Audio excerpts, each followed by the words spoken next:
firmly on the ground, knowing what lays ahead and how the post-COVID world will look like and what the new normal will be. Kai, the floor is yours. Thank you very much, Florian. It's great to be here with you, actually, digitally, but I guess you guys from the Baltic area, you might be well aware with those situations. Yeah, thank you very much for the introduction. I hope you can hear me and you can see me well. That's the case. Wonderful. Then let me step on my stage. I prepared something here in my studio. Yeah. So, I mean, for the introduction question, I'd like to ask you first to get a little of your brain working in the late afternoon hours over there, actually. So, are you actually familiar with thinking about futures? I bet you are, because every one of us does it like all the time. That's the only reason we are actually living beings, or the substantial purpose of our beings. Whenever you think about tomorrow or vacation plans, maybe, or of course not vacation plans because of lockdowns or stuff, but also, I mean, for your companies or organizations, associations, or the chamber. So my professional background is that I'm actually an IT nerd, raised and born in the very north of Germany, almost in Denmark, you could say. The city is called Itzehoe. Some of you from Germany might know that village, or it's actually a city, because, for example, the MP3 had been invented in some lab of the Fraunhofer Institute there, but that's basically everything you could experience there. So yeah, my background is a little bit of an IT nerd, and also I'm a social scientist. I studied sociology, social science, you know what I mean, sociology and political sciences. And after that, yeah, I really did that master program at the Free University in Berlin to study futures studies. And yeah, you might have some ideas of how that could work. Yes, in the first semester, of course, we learned how to read from the glass or the crystal balls. Of course, we did not. We had some other things to cope with, actually. One of those things is raising awareness about open futures. And that's why we always tend to talk about futures rather than the future.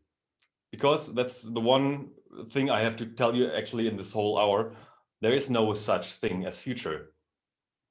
Future only happens in your mind and in the minds of other people. And that's why we always talk about futures. And from a scientific point of view, actually, this leads to obviously insecurity and ambiguity. And that's what we're all about researching and investigating on. So let me take you on a small journey, if you're ready and if you agree with that from now. Yes, I got a heart. That's great. I love it when people have their cameras turned on because I can see some feedbacks. Then that's so cool. Yeah, I have some very important issues to talk with you about. The first question might be, of course, when will the pandemic end? And back one year ago, I gave an interview for a newspaper here in Leipzig, where I live. It's a big city in Leipzig, in the east of in Germany, in the east of Germany.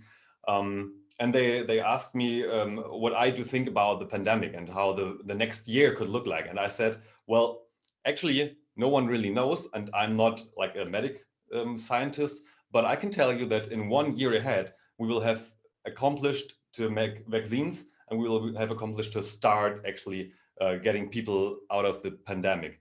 But well, if you ask me now, I would tell you as well, like this summer could like be a little bit loose, but I mean, we all know we are in the third, respectively fourth wave. And that means that at least 1.5 years until we are done with it in the global point of view, that's what the time will take. And I mean, I'm so happy to talk to you like in so distant places right now, from Estonia, Lithuania, Latvia to Germany. And it's amazing that we have this opportunity to do this, right? Like in real time. And I can see you guys, and that's so cool. But you want to listen to some future trends, and that's why I prepared a lot of stuff, and this is going to be like a really tough year for your brains. I hope you are prepared for not just some loose information about, I don't know, trends or something. So before we go into the details about what happens after the pandemic, because you asked me about the post-COVID times, which actually I don't believe there will ever be post-COVID times, as well as we don't have post-flu times.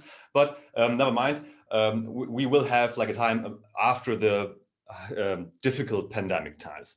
One thing I can say from now on is that there will never ever be something called like the old normal, that's our term in Germany, here again. So we will never return to something that was before the pandemic, which is just due to the fact that already in this year of the first year of the pandemic, so many things have changed, and also like in transnational corporations. And that's one more fact why I'm so happy to be here and speak to you. So I prefer a term for our species other than Homo sapiens. You might be familiar with evolutionary pictures like these. So basically what we are right now is we are talking apes. Around 315,000 years ago, these are the latest findings from science, our species, the Homo sapiens, evolved from our monkey siblings. And what's interesting is that our brain ever since didn't change so much in its fundamental structures if you look into the biology.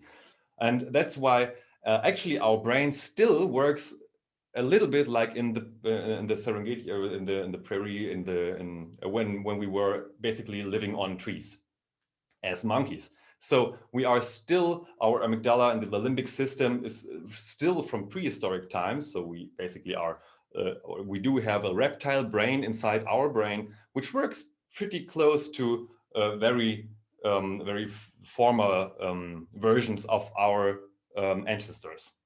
So this didn't change so much, but the fun fact is that our brain, and the human brain is more or less unique in that fact, is that our brain tends to simulate the future like all the time, continuously, but only for a matter of some milliseconds. So like a blink of an eye or less, our brain simulates something that might happen. That's to prepare us for the potential case that some tiger pops out of the bush and wants to eat us. And that's why we are a little less surprised when that happens. But the downside of that is that still our pyramid of basic needs, you can see it here. You might be familiar with this graphic. It's like the pyramid of basic needs from Maslow. It basically says that we follow our basic needs like after one another. So as long as our physiological needs aren't met, so if we are hungry, if we don't have enough water to drink, if we don't have like shelter, we won't care much about yoga or something like that, or Pilates. So it's like a cascade of basic needs. So physiological, then there's safety. Then we care about belonging to each other, like to respect each other, like care for our families and even like the communities, or even more, become philanthropic. Then there's the self-esteem part, and only then we care about yoga. And that's interesting because our brains, like the 315,000 years old brains, still are responsible for this pyramid. And as soon as someone like closes down the supermarkets due to a pandemic, people get really, really mad, as we just experienced the last year, because we get anxiety. We are like, we think the world is going down, and then everything like crashes. Plus, our modern society has some new basic needs, like the Wi-Fi connection, the internet connection, where you are far better off than we are in Germany. We like most of the places here in Germany aren't really connected to like mobile internet, or at least not the high-speed ones. And I'm really happy that our broadcasting situation right now is so good, because I'm paying more than others in the street for me to have some advantages. So then there's the Wi-Fi, and then there's the battery. If you have kids or even grandchildren, you know that these are also by now basic needs. In case you are planning on a vacation and you don't have the Wi-Fi password stuck anywhere in the flat or in the house you're moving to, be aware that there is going to be a shitstorm. So then, these are the basic needs. And what happened then? Let's look at our dramatic attention filter. I don't know if you have heard about the book Factfulness from the Gapminder Foundation or Hans Rosling. They're putting together awesome stuff, and this is one of the material they are like giving for Creative Commons license. You can look it up on their webpage. Our brain, as I just announced, is basically hasn't changed for a long time. So it always filters information that might do harm to us from everything that's available. So that means it's always like on the outlook, where can be a potential threat to me or my family. And what happens is that everything that comes down or through the media we consume all day long is drama. Because obviously the mass media and the social media tend to underline the importance of news.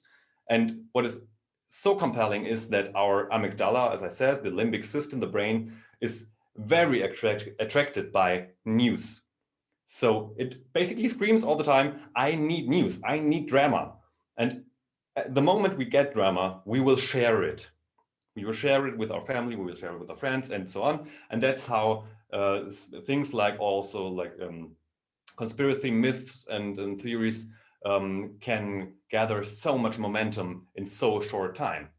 As MIT research pointed out a couple of years ago, they took a couple of hundreds of thousands Twitter tweets and compared the real news to the fake news, and how the speed or the pace of sharing was.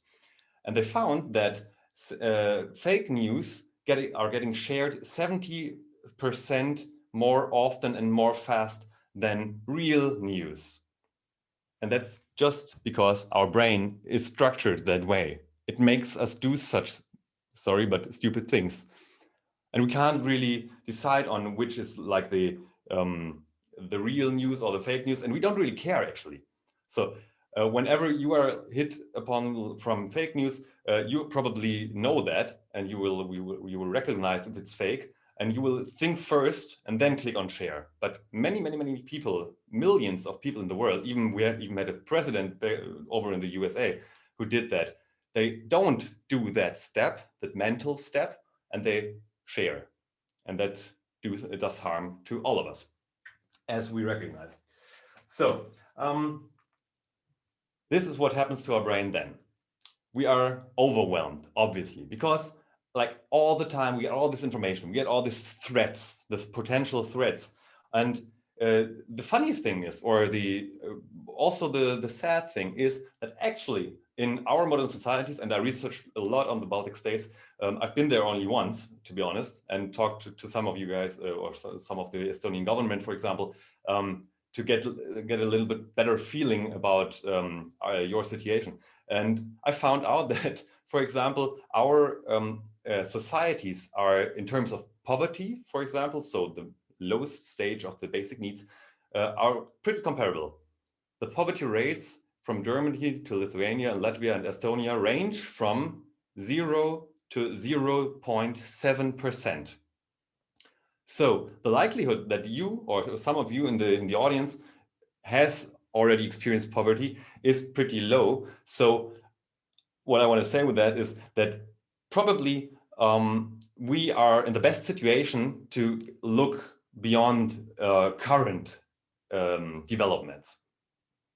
And that's an amazing fact, actually, because only 220 years ago, in 1800, the poverty rate, the global poverty rate was, and I wrote it down, I need to look it up, was 85%, meaning that 85% of the population back then in 1800 was poor and didn't have enough food or shelter to make a living. And today, on the global scale, it has dropped to 9%. So, and now then came COVID. And obviously we have to deal with this situation, with this very difficult situation. But the global trend points into a direction which is actually pretty positive. The other thing is that in this time, when from 1800 to now, when the poverty rates decreased from 85% to 9%, the global population skyrocketed as well. You might have seen these figures before. We had in the year 1800 only 1 billion people in the world. And today, you know, we have almost 8 billion people in the world. And although this development has taken place, the poverty rates have gone down. That's actually something good. But on the other hand, we always can say, okay, wow, everything's going down because everything's accelerating in a lunatic speed. And we sometimes, and even me, of course, we sometimes have the feeling that things are going faster than we can cope to get around. I don't know if you feel that individually or with your company or in the family, someone maybe can't really cope with the speed. And that's why many people are towards digitization or acceleration. And obviously with a pandemic situation we have right now, and we will have for some couple of months more, we are like that, like Prince William in this picture. And this is one picture which was taken by a photographer when he stepped out of the car and he was like, confronted with a mass of people and obviously a mass of photographers. And what happened then was another picture was taken the exact same moment. And this was him at the exact same moment. So he wasn't actually showing the middle finger. He was showing an OK sign, the British OK sign. So that's the very first thing I want to share with you, that in my honest opinion, from all the research I've done, future as well as current situations like this blink of an eye moment of Prince William, future is always a question of perspective. I want you to remember this phrase. Future is a question of perspective. And so I want to share with you my perspective. I have some different perspectives, I prepared some different perspectives, of course, due to the fact that I'm a social scientist and political scientist and futurologist. So I have some couple of different perspectives, but I want to share with you some of them, so you might feel a little bit better prepared after I'm done. So you got the idea. This was only the introduction right now. I want you to get a little bit more familiar with the concept of futures. That's due to the fact that futures literacy is one of the most important skills for the 21st century, at least if you believe organizations like the UNESCO. The UNESCO, for example, has a chair for futures literacy since 9 years. I think in 2012 it was established, and I was one of the lucky guys who was able to work together with the UNESCO a couple of times, which is great. And one very important part of this futures literacy, so Zukunftsbildung in German, is to become aware of some things that might happen, but at the other hand, accept that you will never know for sure that they will happen. So that's the paradox of contingency, if you want to look it up. I brought you a video because I'm when I go around with my time machine, I like to take some pictures and sometimes even videos of people around. And I took a video of one particular future. And I want you to introduce to you one person who's living in the future, actually. She and her husband, she's called Jenny, and her husband is called Ivo, by coincidence. And that's why I took a video and I want to share with you one possible future. I hope you can listen to the sound as well. The sound is not that important, but I hope you can see the video very well. And we'll talk about that afterwards. So.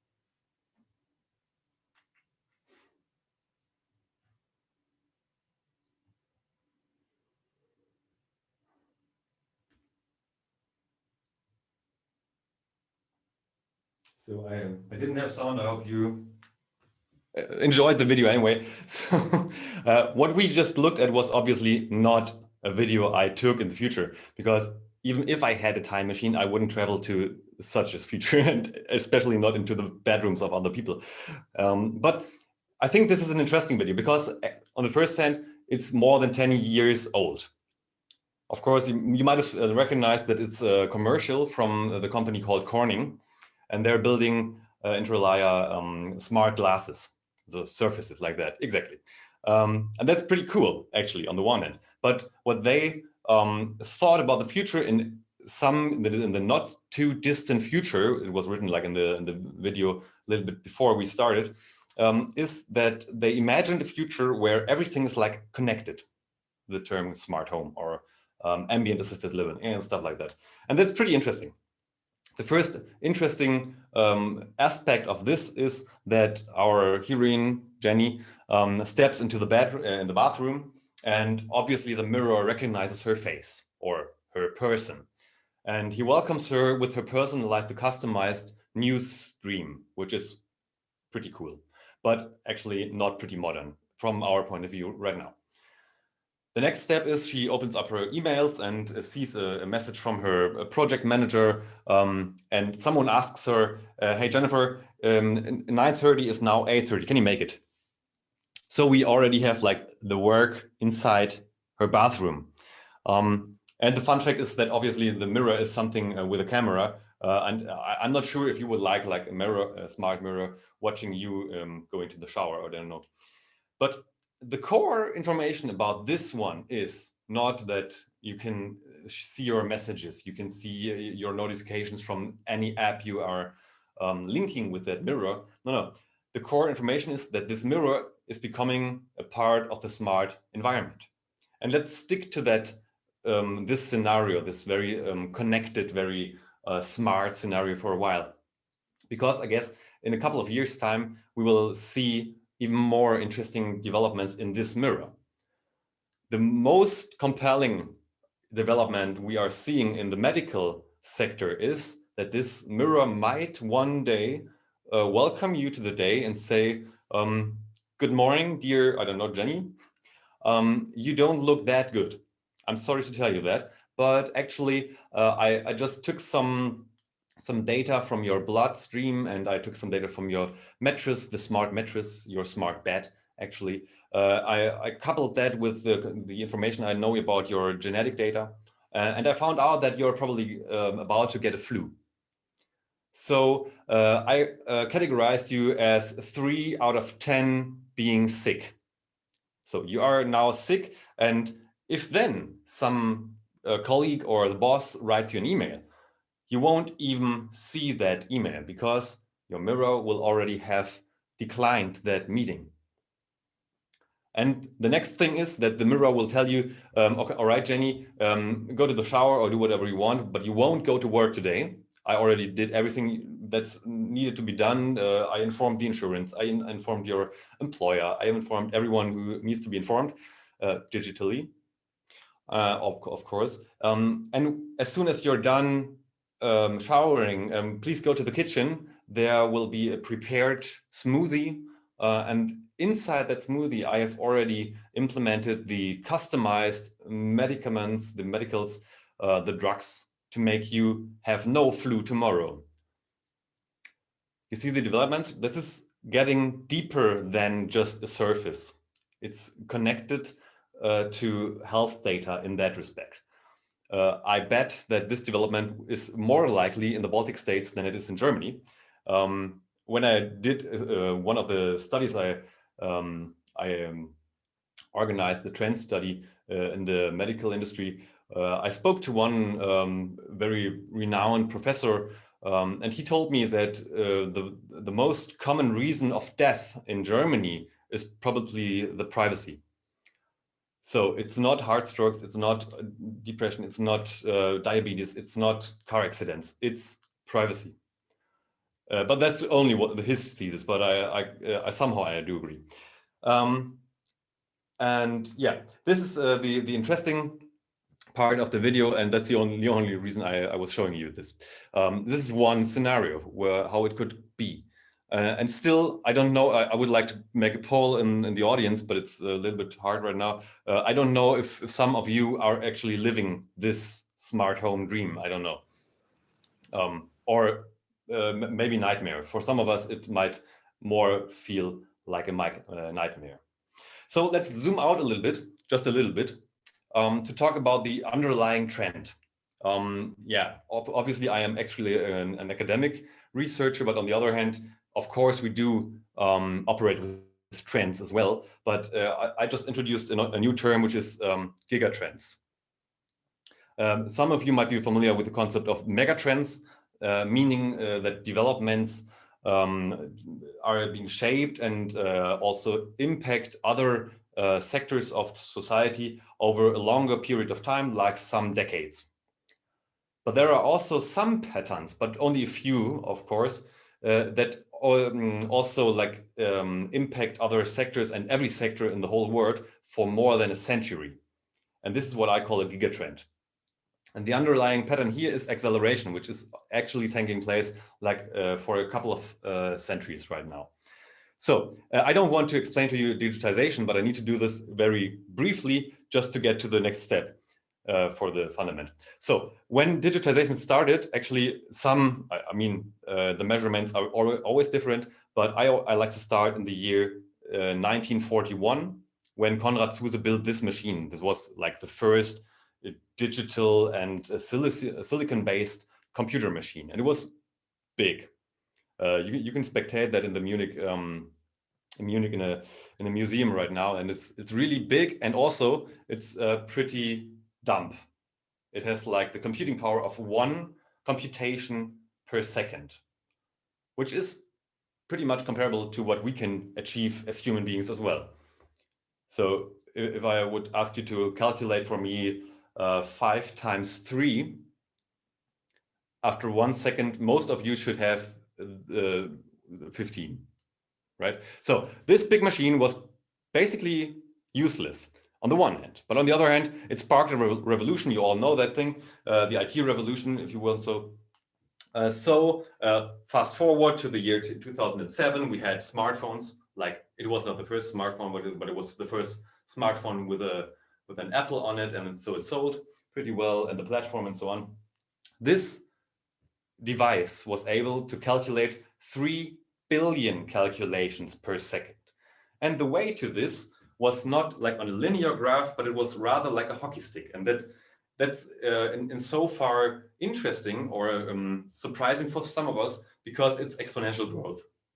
And most of you might be familiar with that concept, but still, if we even grasp the functioning of exponential growth from a mental perspective, we can't feel that, because we will get to that later. We are still linear beings.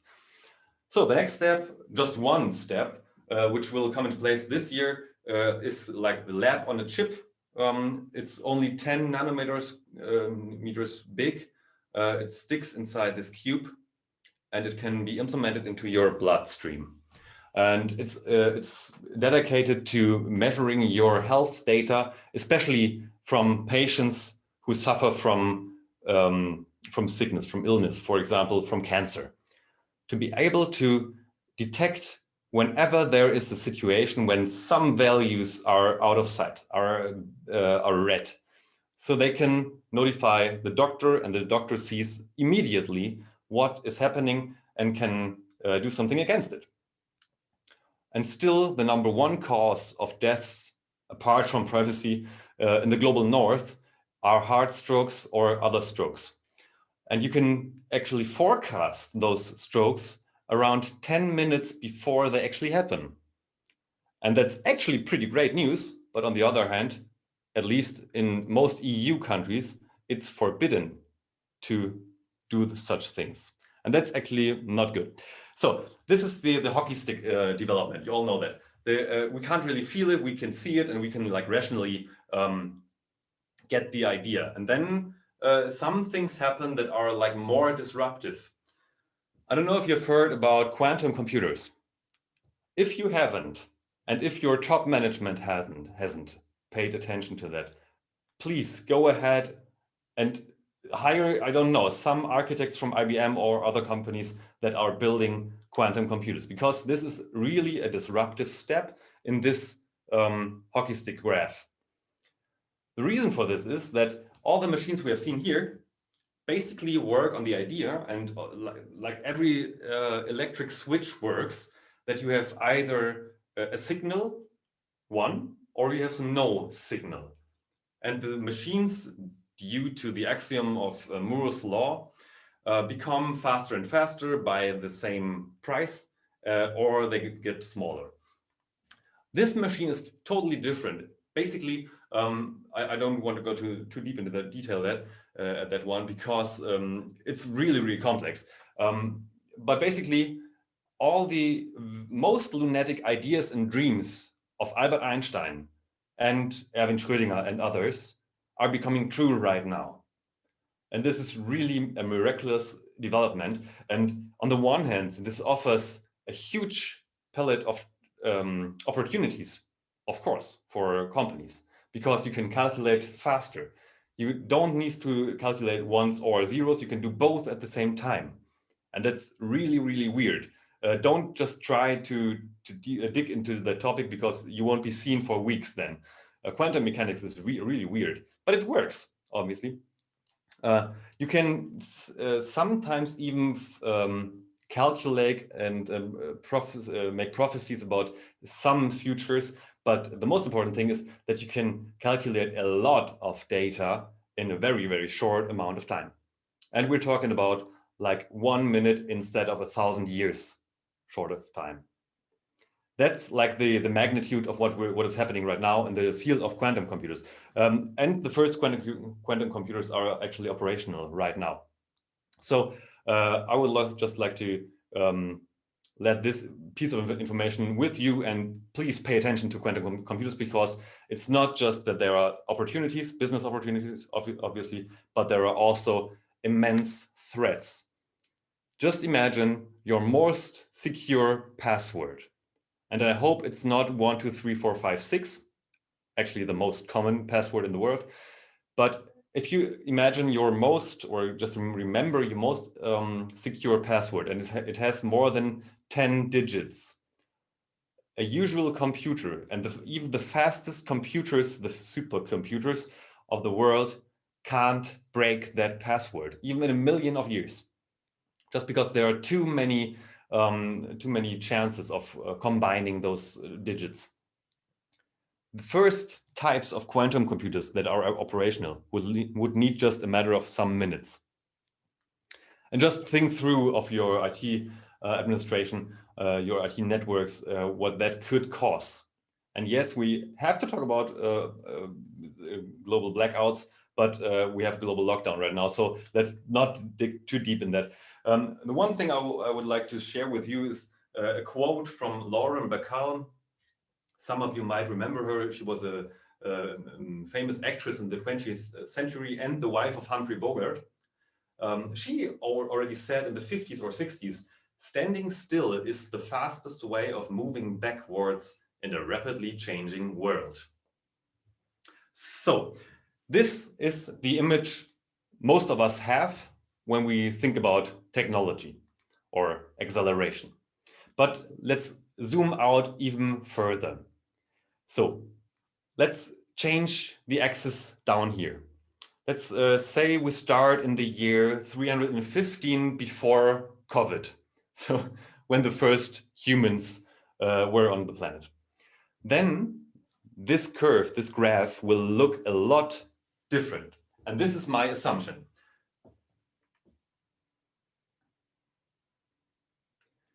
Of course, we are right here.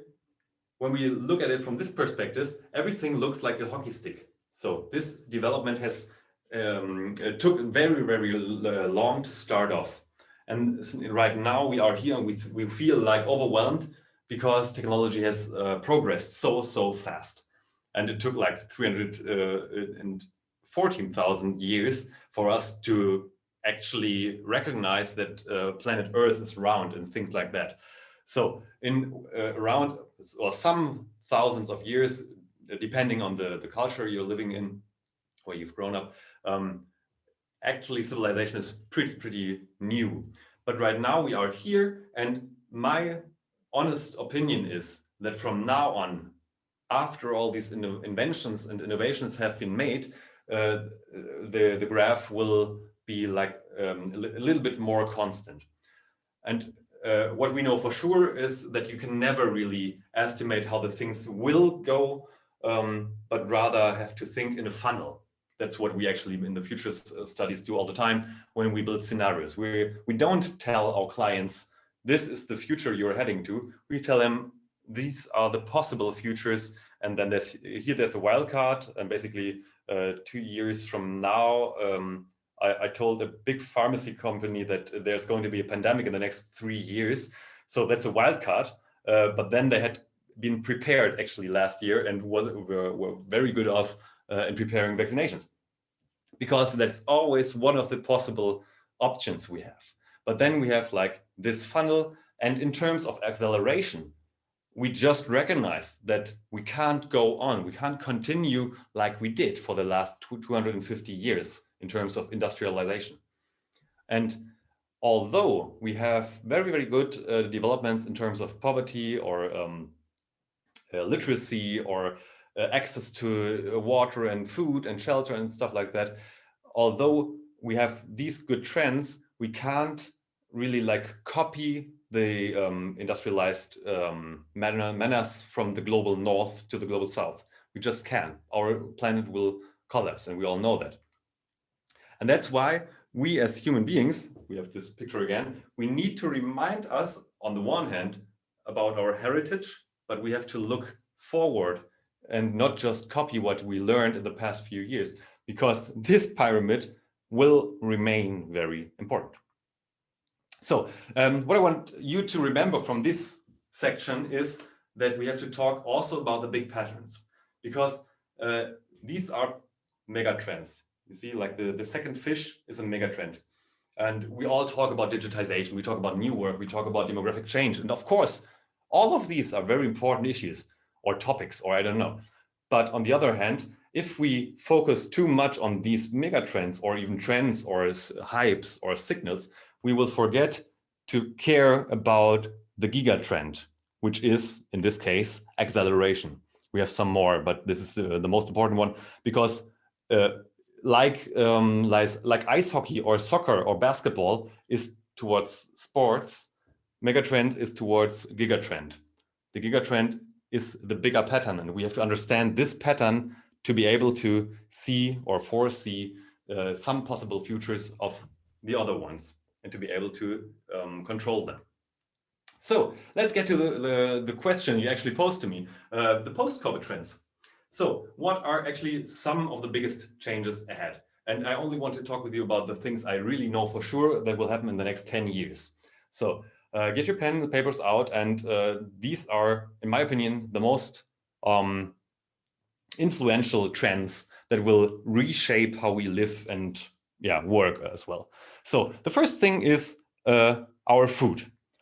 The food sector is responsible for a big share of the climate change. So the CO2 equivalents and methane gas and so on, they are being produced for, depending on how you calculate, for very much share of the global climate change. That's why the whole industry, and even in most countries, is at the moment shifting from real animal agriculture to lab-grown meat, or even vegetarian or vegan alternative food. So you won't see a real beef steak in a usual restaurant, or you won't have a beef burger in let's say 9 years, because it's 2030 then, at McDonald's or Burger King or any other chain.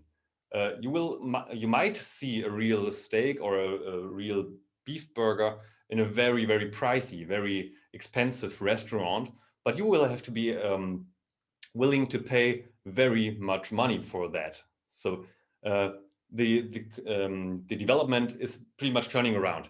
A lab-grown meat burger 10 years ago, so in the year 2011 approximately, cost more than $1 million when it was established the first time. Mosa Meat did it. In 2016, the price already decreased to $16 per patty. And that's when the industry got curious and got nervous, and they acknowledged that they had to do something as well. And that's why already back in 2018, we at the Trend Research Institute, where I had been working, already said that in a couple of years, like in 5 years approximately, so 2023, you won't even recognize that you will have a lab-grown meat burger when you are going to, I don't know, Burger King or some else chain. And it will be cheaper even than the other, like the real burgers. And that's the only way we can do it. So the other thing is energy. Of course, we know some renewable ways of generating energy. And depending on the geography and the region you're living in right now, you will have other topics of energy supply or distribution in your country. But I think the global trend leads towards renewable energy. There will be a small but very short renaissance of nuclear energy as well. But on the other hand, there's a very interesting development that has to do with renewable energy and rocket science. And that's the best equation for success. Because already 6 years ago, Mitsubishi Heavy Industries, so from Japan, they established a big solar panel in the orbit, and they managed to teleport this electric energy, the electric current, wirelessly to Earth, and then distribute it like a regular thing. The problem is that the paints at the moment are pretty expensive, but then Pentagon and the DARPA from the US also investigated into the topic, and just I think in January or February this year, they announced that they also made it, and they achieved the first success. And also Mitsubishi and the Pentagon both said that around the year 2030, those paints in the orbit, in the atmosphere, the outer atmosphere, can become operational. And this will lead to a fundamental turnaround in the energy markets, when energy harvesting and supply is no longer linked to a country or a region, as renewables heavily are. Then the whole system will, well, let's say, change. If you are invested in the stock market in some fossil companies, I'm not allowed to give some advices, but think that through again.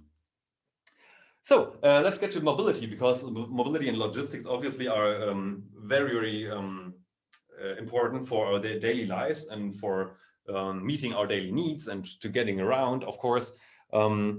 Some think that in terms of the personal transport system, everything's going to electric cars now. It's called the BEV revolution, right? So the battery electric vehicles. And obviously, some of you from the sector might have heard about the CASE, the CASE development, C-A-S-E. That means like a connected, automated, sharing and electric revolution.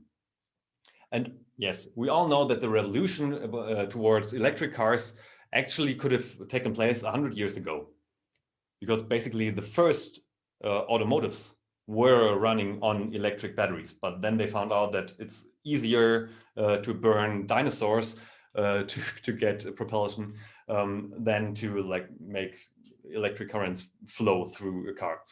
So right now we are on the very interesting point of time in history that many companies said that they won't ever produce combustion engines for vehicles again. And I don't believe that. It doesn't make sense at all. If you look at the statistics of how energy is being distributed, especially in the automotive or the mobility and logistics sector, it's utterly stupid, actually, to replace all vehicles we have right now. And let's say it's about over 90% that are running on combustion engines, just because it might, on the midterm, be a better idea to have electric vehicles. The problem is that the sufficiency of electric vehicles is not following this hockey stick graph. Batteries are becoming better, yes, and charging stations are becoming faster, yes, but it's not going on an exponential scale, it's on a linear scale, because it's actually a chemical and physics development and not a digital one. That's why my guess is, and that's a thesis, so that's not for sure, but my thesis and my assumption is that in 10 years from now, we will have roughly in Europe, roughly 1/3 electric, only roughly 1/3 electric. The second third is propelled by fuel cells with hydrogen or synthetic hydrogen, so green hydrogen. And the third will still be at least combustion engines, but they will more and more run on synthetic fuels. But that's a very deep topic. Why do I believe that 1/3 will be run by hydrogen? That's because those vehicles we have here, those who run on autonomously, more and more automatically, so autonomously, they will totally shape or shift their shape actually, because in the moment when you don't have a driver anymore, but only passengers inside a vehicle, you don't have to care about how tall this thing is and how well the display is prepared so that the driver can see everything very clearly. And that's why the vehicles will on average become bigger. And that's why hydrogen makes total sense. And I didn't think that, or that's not my only idea. I actually looked into the designs of a lot of automotive companies, and yeah, that's what actually is being built right now. Then we have some words to talk about in the terms of work. I don't know how familiar you are with the term new work. That's actually a trend which is not really a trend anymore, because it's been established around 40 years ago right now. And it's not just about remote work. It's not just about digital nomads. It's not about digital connected workplaces. It's actually about abandoning work. And the fun fact, or the interesting thing here is in the whole development, that companies or employers, you don't really have a choice, because the value of the employees will keep on increasing ever after, because we will see that very soon in a chart. You all have, like, well, in most industries, you have problems to find skilled workers, right? And this development can't be stopped anymore. And that's why employees back then, some years ago, started cultivating hybrid forms of work, meaning that they have one fixed source of income and one other forms, like freelancers. And that leads to a situation where many people, and the numbers are increasing globally, have more jobs, but the one fixed employment secures their most important needs. So they work like 70 or 80% in one job, and then they have like 10 or 20 or 30%, depending on the situation, where they, I don't know, they build stuff and sell it on Etsy, or they build websites and sell it on Fiverr, or they have like a shop for eBay, I don't know, on some platform system, or some cool fancy platform that's being built in the Baltic states. I haven't heard it before. That's all possible. And that's why this whole new work revolution becomes more tangible in the moment we have more accepting people, or people accepting more of the platforms. That's actually pretty cool, but the platform duration also is actually over. But I won't dig into blockchain right now because it's already that late. But if you are interested, check out DApps. It's called DApps. It's DAPPS. It's actually the idea that platforms are being replaced in the next couple of years by peer-to-peer networks.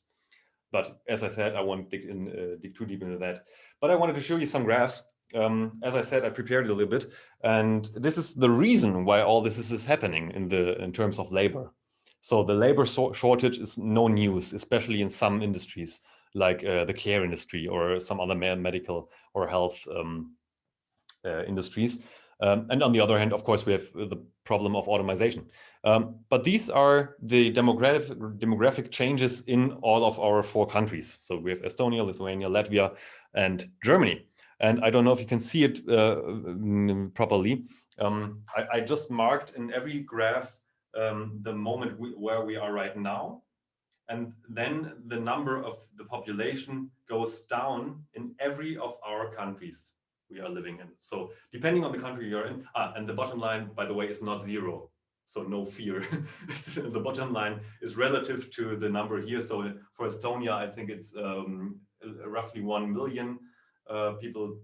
And for Germany, I think it's the bottom line here is around 75 or so. So, or 70. But you can look it up at the populationpyramid.net. What I wanted to stress out is that the trend of our whole populations in all of Europe, by the way, this is 2100, right? The right side of the graph. The trend points into the same direction, and even for other countries in the world. Our current population in the world, as I said before, is roughly 8 billion, and we don't know for sure if that's true, but around that number we have it. And it will peak around 2060. So in around 40 years, it will have a peak at around 11 to 12 billion, depending on the estimations you have for the models. But then it will go down globally, especially in China, the big country everyone's afraid of here in Europe, because it's even, well, not bigger, but a bigger economic threat or opportunity to the economies here than Russia.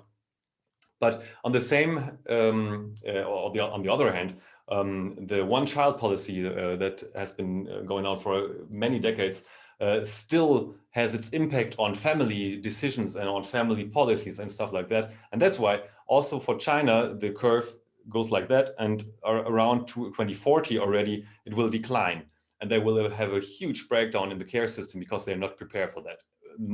That's today. All right, I need to get to the conclusion.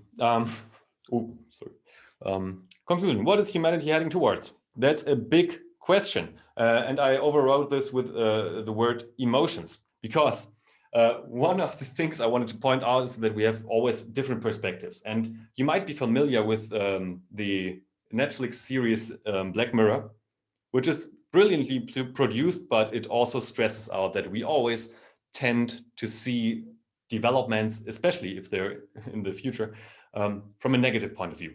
We always are afraid that something can be a threat. And that's why I'm working on a project. It's called White Mirror, or that's the working title actually. And if we look at technology in the first place, we have 3 big trends right now coming now. So the first one is I want to like have the white mirror pointing out the good parts of technology, and that's why I call it transmodern liberty, because I want to get rid of those pictures. Whenever, and I'm heavily investigating in all the field of AI, so machine learning actually, but the field of artificial intelligence, of course, it's miraculous on the one hand, but on the other hand, it's totally overestimated from my point of view. I'm writing a book right now about it, and it's interesting to see how people react when you confront them with the idea of artificial intelligence, because of course science fiction has made us believe that AI will someday turn over the humanity and kill us. And that's just because movies work that way, and just because our brain works that way. No one wants to buy a cinema ticket for a movie where no one kills any other person, or, well, at least it has to be utterly funny. So the real utopia, and I think that's not even a utopia if we are all a little bit more believing that this can be a real future scenario. So my honest belief that technology can be done for the good is more looking like this. That's again like from a commercial. So everything we can automate to meet our daily needs, our basic needs, should be automated. And yes, this could mean that we have a job loss of millions of people depending on the society we're living in, or at least many percents. depending on the country. You might have heard about this, the study from the Oxford University from 2013, where they calculated basically how much of a share of the labor from a country is likely to be automated by machines. So AI and robotics and smart algorithms. And yes, that will be a problem. And I think modern societies have to be prepared. And of course, those robots and machines and bot systems and I don't know, chatbots and so on, they need to pay taxes, yes. And that means for you as probably employers or being from a company that there's some heavy changes ahead. And I know that. And I know that big corporations really struggle to cope with those changes. But on the other hand, I think, yeah, I mean, the marketing of the Estonian government is pretty good at that regard. E-government will be a topic for everything and every country because we need to. We need to get rid of all this administrative stuff.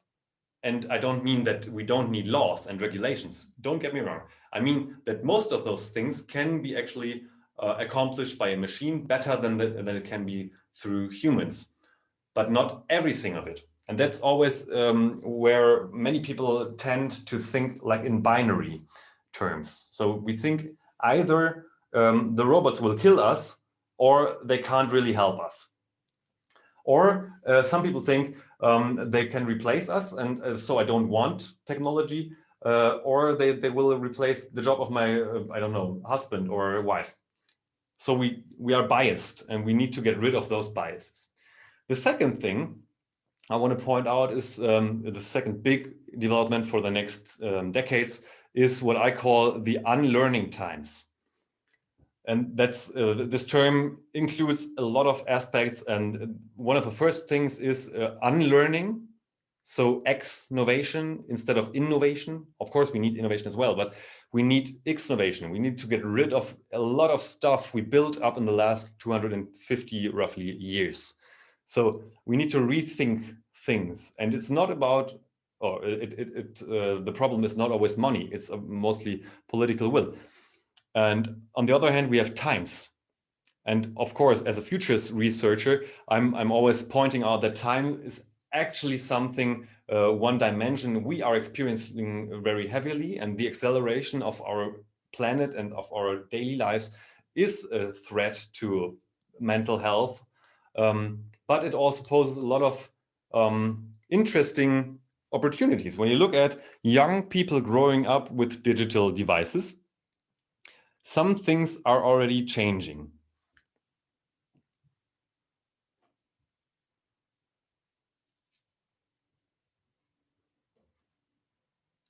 Might be that you have children that age. So what's this going to be?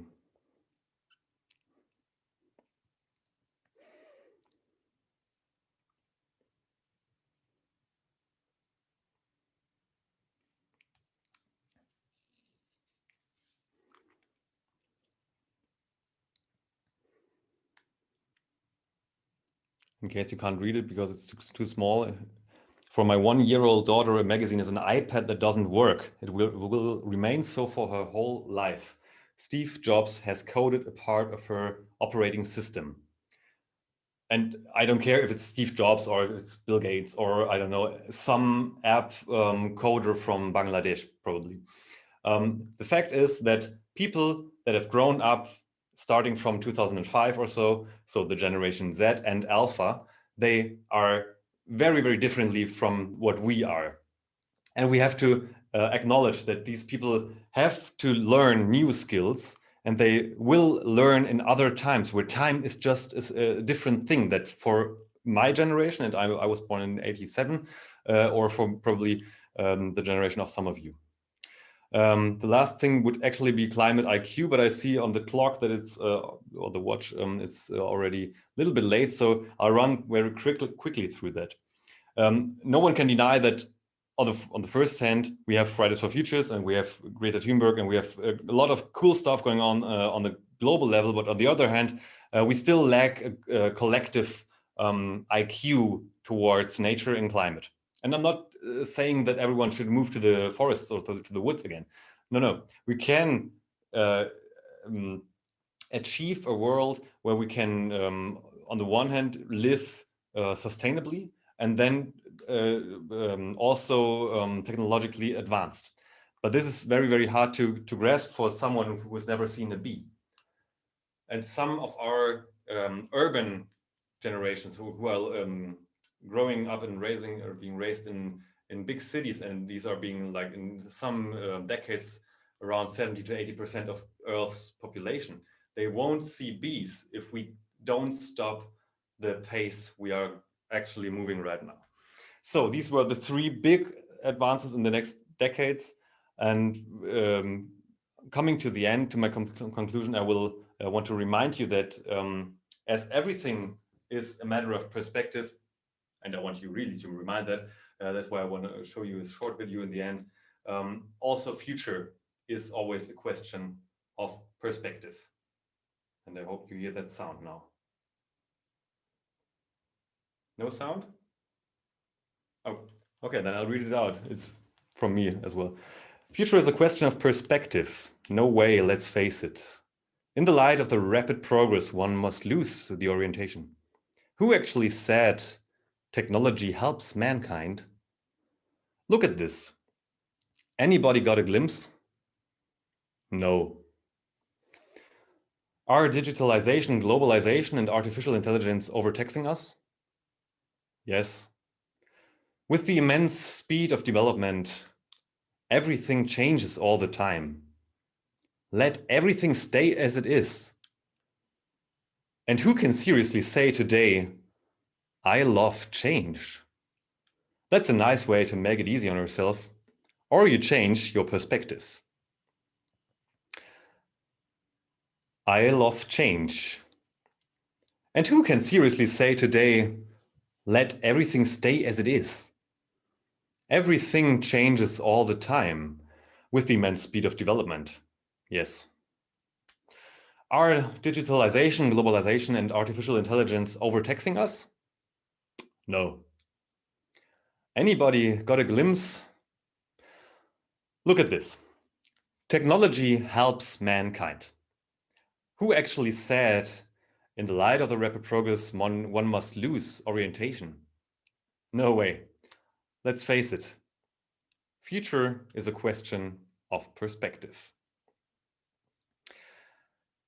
And having shown you this video, you can look it up on YouTube as well. I want to thank you for your attention, for inviting me, and I hope that I can hear you as soon as I click the last slide. And I would love you to have you as a guest on my website. And yeah, again, thank you very much, danke, and I'm very happy to hear your questions. Thank you. Thank you, Kai, from Homo sapiens to going to the forests, back to the forest, which you can do very well in the Baltic states. I think yes. You've really made your point. I totally disagree with some small portions, but this will be also start of discussion. But cool. I want to see if we have some questions. And please, audience, our members, I want at least 2 or 3 questions. Let's challenge Kai here, or let's get our perspective on future challenged by him. I think it's a unique opportunity. One observation I'll start to make everybody warm up. Maybe we in the Baltic states we are a bit colder, as you know, you're Nordish. This binary thing is something German. Or I observed in myself or in the many German business delegations that come to the Baltics, and they come, they first are fascinated, and then they enter the plane, and then they start thinking already why it cannot work. And yes, we are too big. Germany is different, is not 1 million, but 85, and we have Yeah. So, and then this is, but I don't see it in the Baltics. Actually, here's a more openness to the future. And I don't know why this comes, but it is really there. And that's what I enjoy very much. And yeah, I would be interested in what's your reflection on Germany as a society.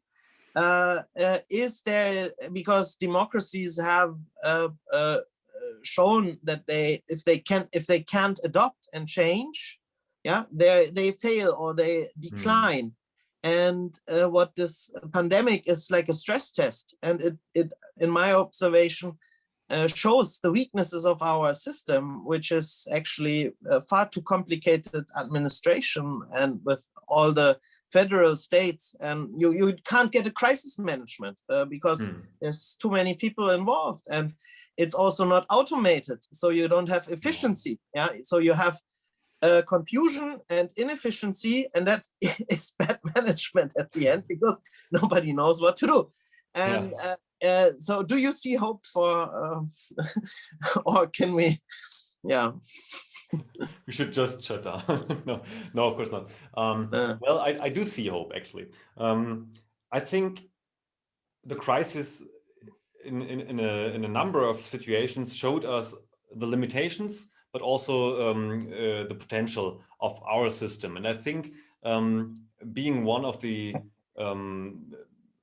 younger democracies, Germany has a lot of opportunities, because what we benefited from definitely was, after this cruel times and decades before the war and with the war, so before the 50s, let's say that like that, the big players of the world could like design their own democracy, and this is beneficial today, because the stress test we have just received right now went out actually pretty well, apart from some things, and I don't want to point at specific ones, but I think the federal system itself could work better if the mindset would be designed to think creatively, or to think in respects of other people. And still the mindset of many Germans, especially in the public administration system, but also in big corporations,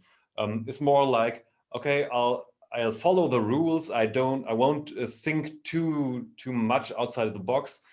So we actually build incubators and speedboats to get people educated in terms of agile thinking, which is actually totally nonsense, because when we are born, small children are best in thinking outside the box, but we unlearn that in the education system. And that's why many people of us are really not prepared for these modern times.